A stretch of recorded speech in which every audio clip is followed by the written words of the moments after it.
It was supposed to be a normal royal weekend at Windsor Castle. The sun was out, the schedule was planned, and the royal family had gathered for a formal lunch.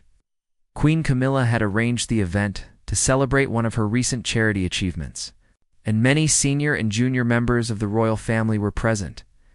Among them was Princess Catherine, her husband Prince William, and their 3 children, Prince George, Prince Louis, and Princess Charlotte. Events like these were nothing new for the family. They happened regularly, and everyone had their role to play.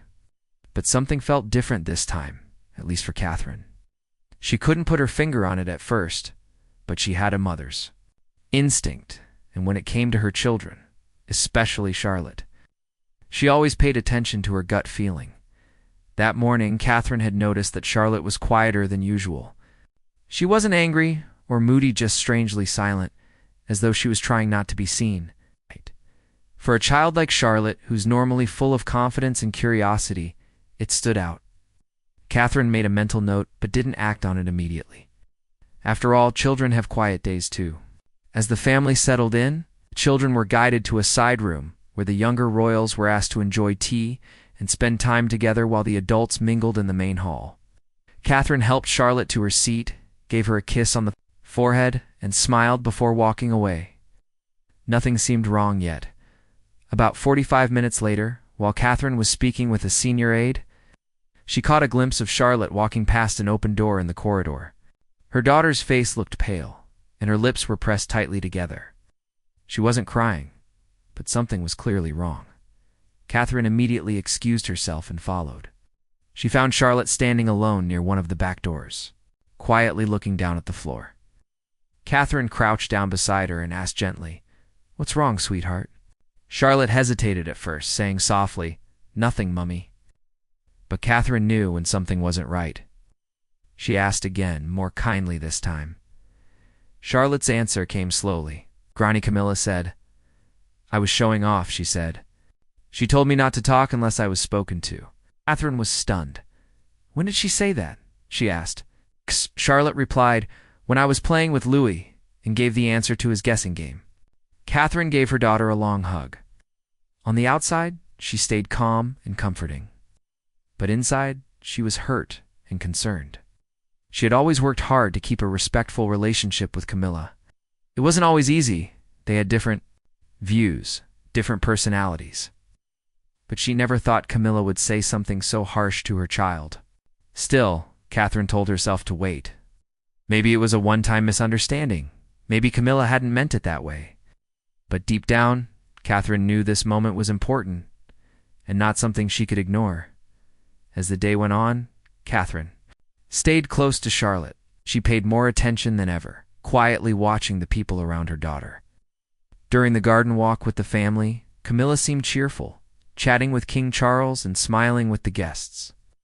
But Catherine's focus wasn't on the conversation. It was on Charlotte. She stayed beside her daughter, holding her hand, speaking gently to her. Later, when everyone returned inside for tea and snacks, Charlotte walked to the table and picked up a second scone. Before she could take a bite, Camilla, with a smile that didn't quite reach her eyes, said, "Perhaps one is enough, darling. We wouldn't want to appear greedy." The words were soft, and the tone seemed polite. But the message wasn't. Catherine saw Charlotte's face drop. It wasn't just a snack, it was a moment that made the child feel like she'd done something wrong for simply being herself. Now Catherine was certain. It wasn't a single comment. It was a pattern, little remarks carefully said but full of judgment.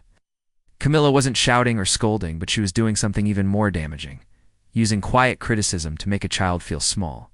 Catherine didn't react immediately. She didn't want to cause a public scene, especially not at a royal event.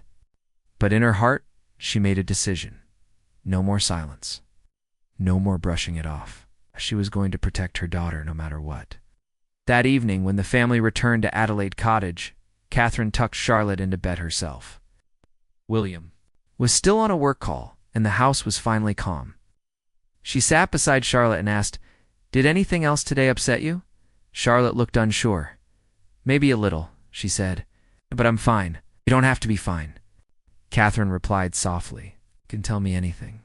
Charlotte nodded and said, "Granny Camilla doesn't like it when I talk too much." The words were simple, honest, and they hit Catherine like a wave. She kissed her daughter's forehead and walked to the hallway. William looked up from his desk. "Is she okay?" he asked. Catherine answered, "She's trying to be." Then she sat down and told him everything what Charlotte had said. It's what she had seen, and the small but hurtful comments that kept repeating. William didn't interrupt. But as she spoke, his jaw tightened. When she finished, Catherine said, "Quietly, I'm not letting this slide." William agreed. "Neither am I, but we'll handle it carefully." The next day, Charlotte was supposed to attend a royal children's event that Camilla had organized. Catherine made up a small excuse: a cold. Nothing serious. The real reason? She didn't want her daughter to be around someone who made her feel uncomfortable. Word eventually reached Camilla that Charlotte wouldn't be attending. She didn't react much. Just raised an eyebrow and made a small comment to one of her aides. Perhaps a little mud would have been too much for her. That comment, too, made its way back to Catherine. While she didn't say anything, it added another piece, too. A growing pile of concern. The issue could have stopped there. Catherine could have let it go, kept her distance, and stayed polite. But what happened the following weekend changed that. King Charles had invited William and Catherine for a small private dinner at Highgrove. It was meant to be a relaxed evening, a chance for family to catch up and talk about upcoming royal events. Catherine brought Charlotte along just for a short visit before bedtime, knowing her daughter wanted to see her grandfather. When they arrived, Charlotte walked in, smiled politely, and said, "Good evening, Granny." Camilla, sitting near the fireplace, looked up briefly and replied, "Are you sure you're not too tired to be here?" Her voice was calm, her smile faint. "Oh." But the meaning was clear. The room went quiet for a moment. This time Catherine didn't ignore it. She didn't walk away. She didn't wait until later. She stood still, her eyes fixed on Camilla. She didn't raise her voice. She didn't need to. Her silence said it all. Camilla glanced at her and then looked away.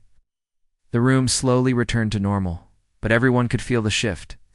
Later that night, back at home, Catherine sat in the quiet of her study and thought about everything that had happened. She thought about Charlotte, about the looks, the words, and the message being sent again and again that she should stay quiet, stay small, and not take up too much space. Catherine had spent years learning how to move through royal life with grace, strength, and balance. But this was different. She could tolerate criticism, pressure, and even coldness, but not toward her children.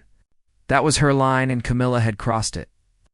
Catherine didn't plan to make a public issue. She didn't need to. But in her own way, she made her stand. She spoke to William again. They agreed to limit future interactions between Charlotte and Camilla unless absolutely necessary. They spoke to staff privately. They made subtle changes in scheduling. Behind closed doors, Catherine made it clear respect is not optional. When it comes to her children, what began as a quiet observation turned into a powerful moment of truth. Catherine didn't scream, and she didn't start a royal war, but she showed with quiet strength that no title or position gives anyone the right to hurt a child's confidence, especially not in the name of tradition. And for Charlotte, though she may not remember every detail, she'll always know this: her mother saw her, believed her, and stood up for her. It was supposed to be a quiet evening at Highgrove. The family had gathered for dinner, something that rarely happened altogether these days. Catherine, the Princess of Wales, arrived with Prince William and their children, including young Princess Charlotte. At first, everything seemed fine. Everyone smiled, made small talk, and enjoyed the food. But Catherine noticed something different in Charlotte's mood. Her daughter looked a bit nervous, a little quiet. Catherine had seen this before, but couldn't quite place what was wrong. As the evening continued, the tension became clearer. After dinner, Catherine leaned over and gently told Charlotte, "Why don't you say goodnight to Grandpa and go upstairs with Anna?" Anna, their trusted nanny, was already waiting near the stairs. Charlotte looked at her mother, unsure, but then nodded and gave King Charles a warm hug. She then left the room. The moment the door clicked shut behind her, silence filled the room. That's when Camilla, queen consort and step-grandmother to Charlotte, made a comment. She said in a light tone, "She's very sensitive, isn't?" Prince William froze. Charles looked uncomfortable, but it was Catherine who stepped forward. Her voice was calm, but her words were strong. "She's not too sensitive," she said. "She's a child, and she deserves to be spoken to with kindness." Camilla raised her eyebrows and replied, "I didn't mean anything by it. I was just surprised she was still up this late. It's not a big deal." But Catherine didn't back down. "Not just tonight," she said. "It's been happening. For weeks I've heard the things said to her, and so has she." King Charles tried to calm things down by changing the subject. But Catherine interrupted. She had stayed quiet long enough. "If it was just one comment, I could ignore it, but it's not. It's a pattern. I will not stay silent while my daughter is made to feel less than." Camilla looked at William, clearly hoping he would defend her, but he didn't say a word. His silence said everything. Catherine continued, "I've stayed quiet to keep the peace, but this is different. This is about Charlotte. I won't allow anyone to harm her confidence." Camilla tried again to explain herself. "Children are strong. They get over things," she said. But Catherine replied firmly. "Children remember how people speak to them, especially the ones who are supposed to love and protect them." She didn't raise her voice. She didn't shout. But her words were powerful. It was the voice of a mother protecting her child. William finally spoke. "We're asking for something simple: respect. Charlotte hasn't done anything wrong. She's just being herself. That shouldn't be a problem." At this point, Camilla turned to Charles again, but he stayed silent. He knew Catherine was serious, and once she set a boundary, she didn't go back. After a few tense minutes, Catherine left the room without another word. William followed her upstairs. Later that night, Catherine sat by Charlotte's bedside. She didn't ask her what was wrong. Instead, she simply held her daughter's hand and said, "You did nothing wrong. You were kind and polite. All I will ever ask of you." Charlotte looked at her and said, "I tried to be." Catherine smiled gently and replied, "You don't have to be perfect. You just have to be you." Downstairs, Charles tried to move the conversation to lighter topics. Camilla stayed quiet. She didn't say sorry, but she also didn't argue again. That told Catherine everything she needed to know. That night, Catherine and William talked quietly in their bedroom at Adelaide Cottage. Catherine was calm but tired. "She doesn't have to like me," she said. "But she will treat Charlotte with respect. That's not optional." William nodded. "She will. Because we're not letting this happen again." The days that followed were calm but different. At Charlotte's school recital at Lambrook, only close family was invited. Camilla didn't get an invitation. The palace said she had a schedule. Conflict, but the truth was clear. Behind the scenes, Catherine had made a choice. The public still saw smiling royal family photos. But something important had changed. Catherine had drawn a line, and everyone in the family knew it. That summer, the royal family traveled to Balmoral Castle in Scotland, as they did every year. It was King Charles's favorite place, just as it had been for Queen Elizabeth. The tradition was peaceful and calm, away from the cameras and public eye. Catherine agreed to come with William and their 3 children, but with clear boundaries in place.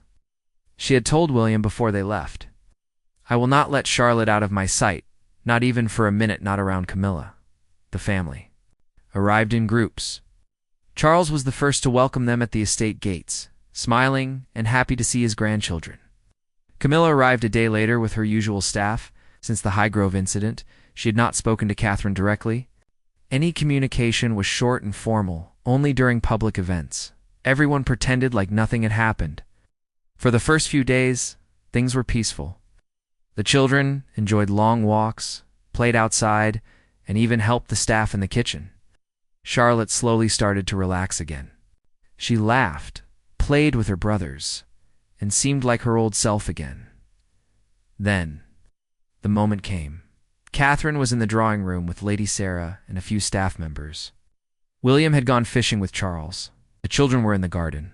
With 2 nannies, it was the first time since their arrival that Catherine had not been with them directly. An aide walked over and whispered, "I believe Princess Charlotte is in the sunroom with Her Majesty." Catherine's body stiffened. She didn't say anything right away, but she stood up and walked quickly toward the sunroom. As she got closer, she heard voices. Camilla's voice was clear. "We don't always need to speak over others, Charlotte. It's important to listen. Sometimes your mummy forgets that too." Catherine didn't wait. She opened the door. Camilla looked up clearly. Surprised, Catherine spoke calmly. "There you are," she said to Charlotte. "I was looking for you, darling." Without a word, Charlotte stood and walked straight to her mother. Camilla gave a small shrug. "We were just talking," she said lightly. "Heard," Catherine replied. Camilla began to explain. But Catherine stopped her. She was only being a child. And she does not need to be corrected every time she speaks. Camilla crossed her arms. "I've raised children. You know, sometimes girls grow up too fast." "She's growing up just fine," Catherine answered. "And she'll do it without feeling like a problem." There was no drama, no yelling, just firm, clear words from a mother who had had enough. "I want more kindness around her," Catherine added. "That's not too much to ask." Camilla stayed silent. Her face didn't show much, but Catherine had made her point. Later in the hallway, Catherine knelt beside Charlotte. "You did nothing wrong," she told her gently. Charlotte nodded, though her eyes were teary. "You never need to be afraid of speaking up," her mother reminded her. By the end of that week, palace staff began noticing something had changed. Camilla now kept her distance. At mealtimes, she sat farther away from the children. She didn't comment on their clothes or behavior. She barely spoke to them at all. It was subtle, but in the royal world, small changes meant big things. Catherine hadn't started a scandal. She hadn't caused public drama. But everyone noticed that she had drawn a new line and that no one dared cross it. Even Charles, who loved both women dearly, chose to stay out of it. He had learned that when Catherine made a stand, it came from deep purpose and she wouldn't budge.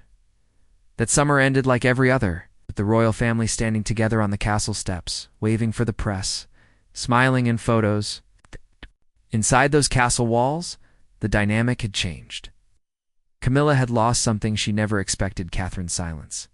That silence, which had protected the image of the royal family for years, was gone now, and in its place was something stronger. Mother's voice, promising that her daughter would never be made to feel small again in the world of royalty.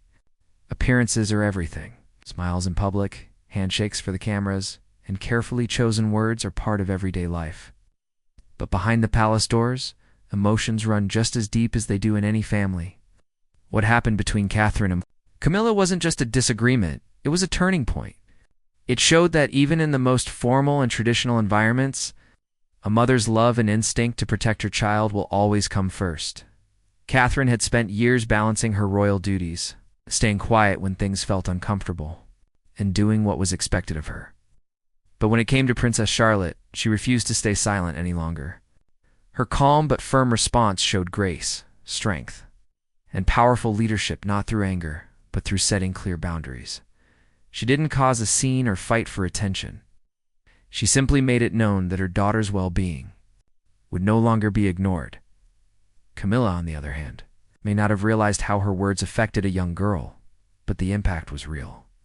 And once Catherine took a stand, the entire atmosphere shifted. The family continued with their duties, but things were no longer the same. Catherine's actions made one thing clear: no matter how grand the title, respect must be mutual, and children deserve kindness and care from everyone around them. This moment wasn't about drama, it was about change, a quiet revolution inside the royal household. One that didn't need headlines to be powerful, because behind every strong mother is a promise to protect, to support, and to never let anyone make her child feel small. And Catherine, through her calm courage, kept that promise for Charlotte and for herself.